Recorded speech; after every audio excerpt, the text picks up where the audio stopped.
फिर scene shift होकर जियायन को दिखाया जाता है जो कि कमरे में बैठा अपने टीचर के इंस्ट्रक्शंस को पढ़ रहा होता है और एक पिल बनाने की कोशिश कर रहा है ताकि वो किसी भी तरह से लाइफ ड्यूरिंग पिल के पॉइजन को खत्म कर सके और अपने भाई की जान बचा सके। लेकिन इसे बनाने के लिए जियायन को थोड़ा सा वक्त लग सकता था। टीचर याली ने लिखा था, तुम इस पिल को बनाने की सिर्फ तभी कोशिश करना जब तुम हाउडोंग लेवल को ब्रेक थ्रू कर लो। जियायन लाइफ सेविंग पिल को बनाने के लिए जो इंग्रेडिएंट्स रिक्वायर्ड थे इन्हें बड़ी गौर से पढ़ रहा था और सोचने लगता है ये तो रियल बिल्कुल भी नहीं है, लेकिन इस पिल को बनाने के लिए जो प्रोसेस है वो काफी ज्यादा डिफिकल्ट है। लेकिन हाँ, इस पिल को खाने से किसी की भी लाइफ 10 इयर्स तक बढ़ सकती है और ये पिल एक इंसान जिंदगी में सिर्फ एक ही दफा ले सकता है। जियायन अपने फोरहेड को टच करता है जिससे कि इसके फोरहेड पर एक फ्लेम शाइन करने लगता है और टीचर याली का दिया हुआ फायर सेल जियन के सामने आ जाता है, जिसे देखकर जियन कहता है जब तक ये फ्लेम मेरे पास है इसका मतलब है कि टीचर अभी जिंदा है। जियायन अपने टीचर से प्रॉमिस करता है कि मैं जल्द से जल्द अपनी पावर्स को इंक्रीज करूंगा और मैं आपको और अपने फादर को वापस जरूर लेके आऊंगा। और फिर वह दोबारा से लाइफ ड्यूरिंग पिल के बारे में सोचने लगता है और हम देखते हैं कि सर्वेंट आकर जियायन को इन्फॉर्म करती है कि प्रिंसेस याओये आपसे मिलना चाहती है। जियायन हाल में प्रिंसेस याओये से मिलने जाता है और इनसे कहता है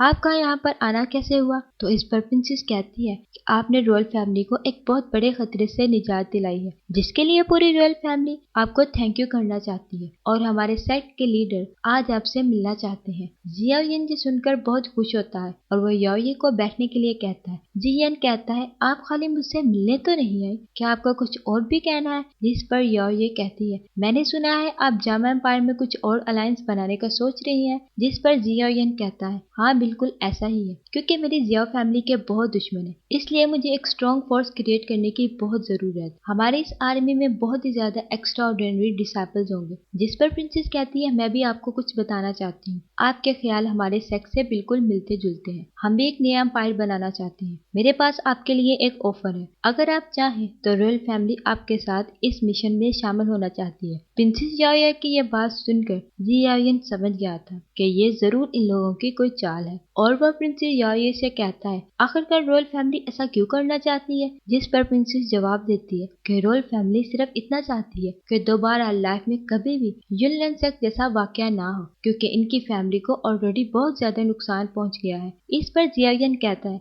रॉयल फैमिली को बेफिक्र रहना चाहिए, मैं बिल्कुल भी युनशन जैसा नहीं हूँ और हमारी फैमिली बिल्कुल भी रॉयल फैमिली के साथ युनलन सेक्ट जैसा सलूक नहीं करेगी। मुझे अच्छी तरह से याद है कि रॉयल फैमिली के साथ जिया फैमिली की कोई भी दुश्मनी नहीं है और रॉयल फैमिली ने हमेशा जिया फैमिली की मदद की है। अगर रॉयल फैमिली को आइंदा फ्यूचर में कभी भी जिया फैमिली की मदद चाहिए हो तो मैं इनकी मदद जरूर करूंगा। और फिर जियायन प्रिंसेस को बताता है कि मैं सारे क्लान्स के हेड के साथ एक मीटिंग करने वाला हूँ जिसमें मैं इन्हें अपनी नई क्रिएट होने वाली अलायंस के बारे में डिटेल से बताऊंगा। प्रिंसेस जियायन की यह बात सुनकर काफी ज्यादा खुश हो जाती है और फिर प्रिंसेस अपने सर्वेंट को इशारा करती है जो कि जियायन के लिए गिफ्ट लेकर अंदर एंटर होने लगते हैं। प्रिंसेस जियायन को बताती है कि ग्रैंडफादर ने आपके लिए कुछ हर्ब्स भेजे हैं जो आपके हीलिंग एक्सिलर को रिफाइन करने में काम आएंगी। अगर आप इन गिफ्ट्स को एक्सेप्ट करते हैं तो मुझे काफी ज्यादा खुशी होगी। जियायन प्रिंसेस से कहता है अपने ग्रैंडफादर को इनके लिए मेरा थैंक यू कहना। प्रिंसेस कहती है हाँ जरूर और फिर वो उसे गुड बाय कहकर वहाँ से चली जाती है।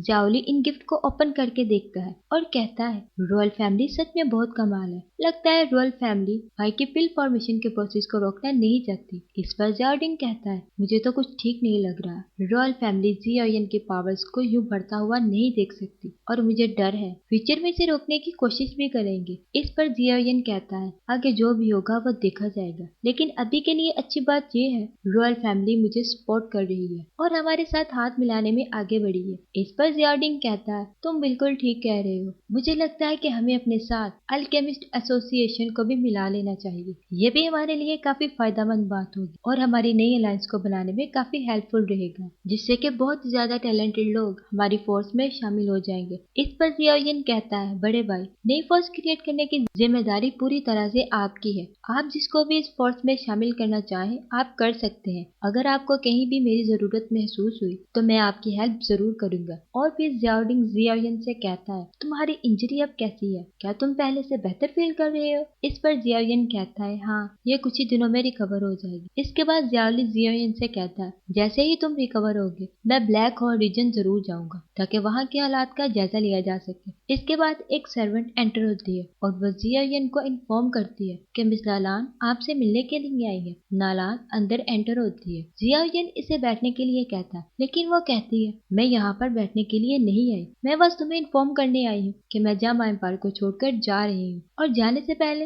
मैं एक आखिरी बार तुम्हें देखने के लिए यहाँ पर आई हूँ। और फिर वो जियाउयन से कहती है मैं तुमसे अकेले में कुछ बात करना चाहती हूँ। और फिर हम देखते हैं नालान जियाउयन को उसी जगह पर लेकर आई थी जहाँ पर युनलिन सेक्ट और जियाओ फैमिली की एक बहुत ही भयानक फाइट हुई थी। वो जियाउयन से कहती है ये सब देखकर तुम्हें कैसा लग रहा है? क्या तुम सच में ऐसा करने चाहते थे? इस पर जियाउयन कहता है काश तुम ये देख पाती कि मेरी जियाओ फैमिली के साथ कितना बुरा हुआ है और इस सब का मुझे कितना दुख पहुंचा है। इसके बाद जियाउयन नालान से कहता है कि तुम मुझे युनजुन के पास ले चलो। इसके बाद नालान जियाउयन को युनजुन के पास ले जाती है। जियाउयन युनजुन से कहता है मैंने सुना है तुम जामा एम्पायर को छोड़कर जा रही हो। जिस पर युनजुन कहती है मेरा युनलिन सेक्ट खत्म हो चुका है तो मैं जामा एम्पायर में रुककर क्या करूंगी, और वैसे भी इतने अरसे से मैं जामा एम्पायर में कैद हूँ, यहाँ से जाने के बाद एटलीस्ट मैं सुकून से तो रह सकूंगी। इस पर जियाउयन कहता है कि तुम जामा एम्पायर को छोड़कर आखिर कहाँ जा रही हो। जिस पर युनजुन कहती है मुझे नहीं पता कि मुझे कहाँ जाना है, लेकिन मैं बस जामा एम्पायर को छोड़कर जा रही हूँ। जिस पर जियाउयन कहता है पूरे दाव के कंटिनेंट में बहुत खतरनाक क्लान है और वह तुम्हें कोई नुकसान भी पहुंचा सकते हैं। एक वुमेन के तौर पर तुम्हारे लिए बहुत सी मुश्किलात पैदा हो सकती है। और वो कहता है जामा एम्पायर में रहकर एटलीस्ट तुम सेफ तो हो।